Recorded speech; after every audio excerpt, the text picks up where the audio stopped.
नमस्कार दोस्तों, आज फिर से हम लोग 10th क्लास के 1.1 प्रश्नावली क्वेश्चन नंबर 2, जिसमें कह रहा है क्वेश्चन हमारा, दर्शाइए कि कोई भी धनात्मक विषम पूर्णांक 6q+1 या 6q+3 या 6q+5 के रूप में हो तो होता है जहाँ q एक पूर्णांक है। तो ये आपका ब्रिटिश यूनियन का क्वेश्चन है, आप लोग को पता ही है, बुक आप लोग के तो पास होगा ही। जो इसमें सवाल है आप लोग इससे बहुत ही अच्छे से रूबरू होंगे। और इसमें चलिए हम लोग इसका हल करते हैं। और हम लोग सबसे पहले हम लोग क्या करेंगे कि जो दिया गया है विषम धन पूर्णांक, यानी इसमें सबसे पहले हम क्या कर लेते हैं, माना कि विषम पूर्णांक यहाँ पे हम कर लेंगे, माना कि विषम पूर्णांक a है, कोई विषम पूर्णांक a है, माना कि कोई, यहाँ पे थोड़ा जोड़ लीजिएगा, कोई विषम पूर्णांक, माना कि विषम पूर्णांक a है, सॉरी इसे ही रहने दीजिए, माना कि विषम पूर्णांक a है और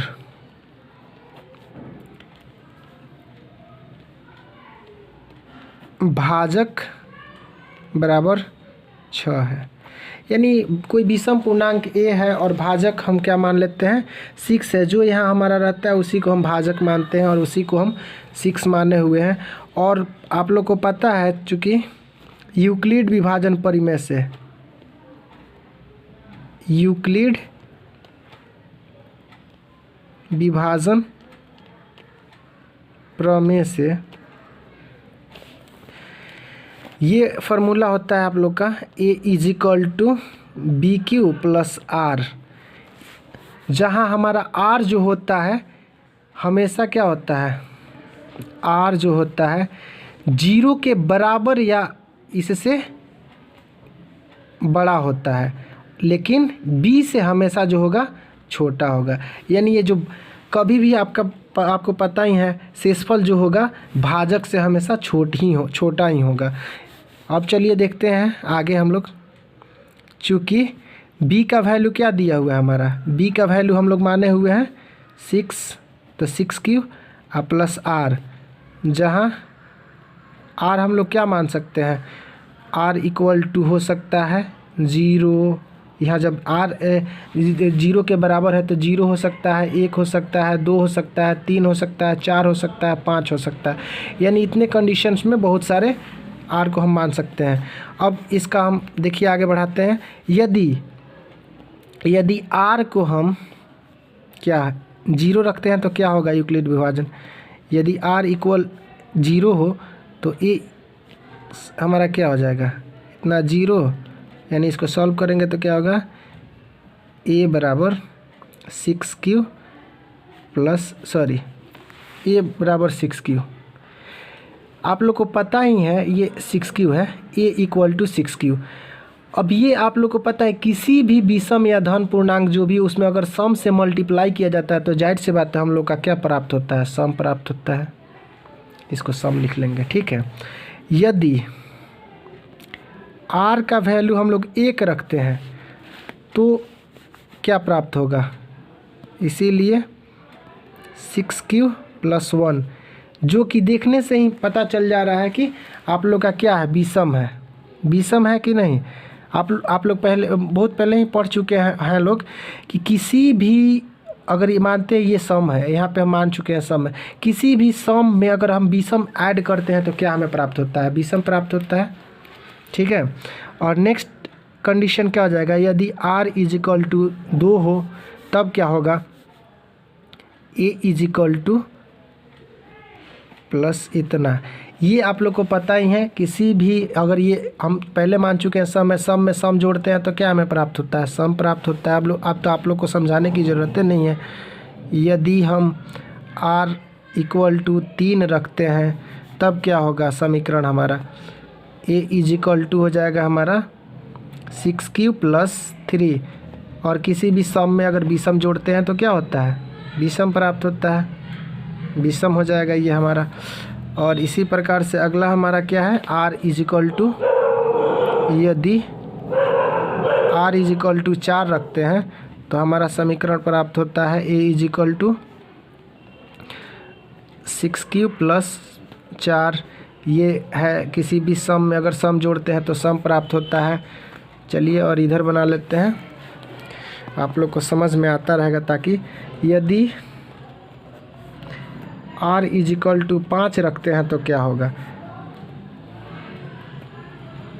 6q प्लस 5। और किसी भी सम में अगर विषम जोड़ते हैं तो क्या प्राप्त होता है, विषम प्राप्त होता है। तो इस कंडीशन से हमें क्या देखने को मिला, यानी जब भी अगर कोई धन पूर्णांक हम मानते हैं तो कहीं हमें वो सम प्राप्त होता है किसी भी कंडीशन के लिए। यानी q क्या है हमारा, q के लिए हमारा क्या प्राप्त होता है। इसीलिए हम लोग क्या कर लेंगे, यदि या लेकिन हम देख रहे हैं क्या हुआ कि कहीं पे हमें सम प्राप्त हो रहा है, कहीं विषम प्राप्त हो रहा है। तो इस कंडीशन से हम लोग क्या लिख सकते हैं, डायरेक्ट हम लोग यहाँ लिखेंगे लेकिन a equal to 6q comma a equal to 6q plus 2 aq, a equal to 6q plus 4 से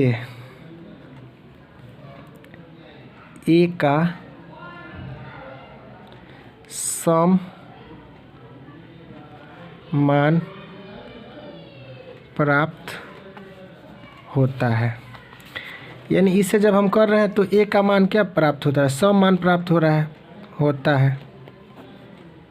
लेकिन a equal to 6q plus a equal to 6q plus 2 a equal to 6q plus 4, ये सब आपका क्या था, सम था जो भी है। तो ये इससे क्या हमें प्राप्त होता है, सम मान प्राप्त हो रहा है। इस प्रकार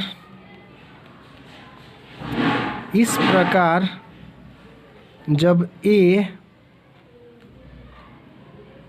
विषम धन, यानी a जब है विषम धन पूर्णांक हो तो, विषम धन पूर्णांक हो तो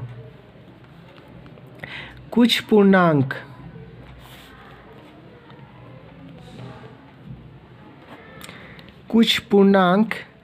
q के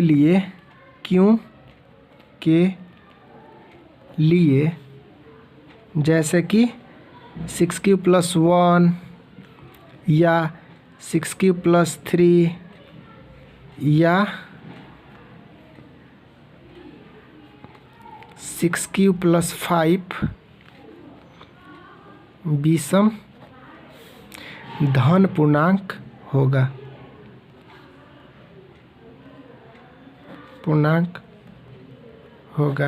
आप लोग को पता ही है। मतलब अगर हम a को क्या कर रहे हैं, अगर a हम क्या माने थे, कोई पूर्णांक है, कोई धन पूर्णांक है, तो इसके लिए हमें कभी सम मान भी प्राप्त हो रहा है और विषम मान भी प्राप्त हो रहा है। तो इसी प्रकार से हम जब इसको धन पूर्णांक मान चुके हैं तो q के लिए जो मान होगा कुछ सम और कुछ विषम होगा। और इसका क्वेश्चन का आंसर इसी प्रकार हम लोग निकाल लेंगे। ये क्वेश्चन आप लोग बेहतरीन तरीके से समझिएगा, क्योंकि ये क्वेश्चन आप लोग के एग्ज़ाम में बहुत ही पूछा करता है। इसीलिए चलिए और इसी वीडियो के साथ हम लोग इस वीडियो को ख़त्म करते हैं और मिलते हैं नेक्स्ट वीडियो में। तब तक के लिए थैंक यू सो मच।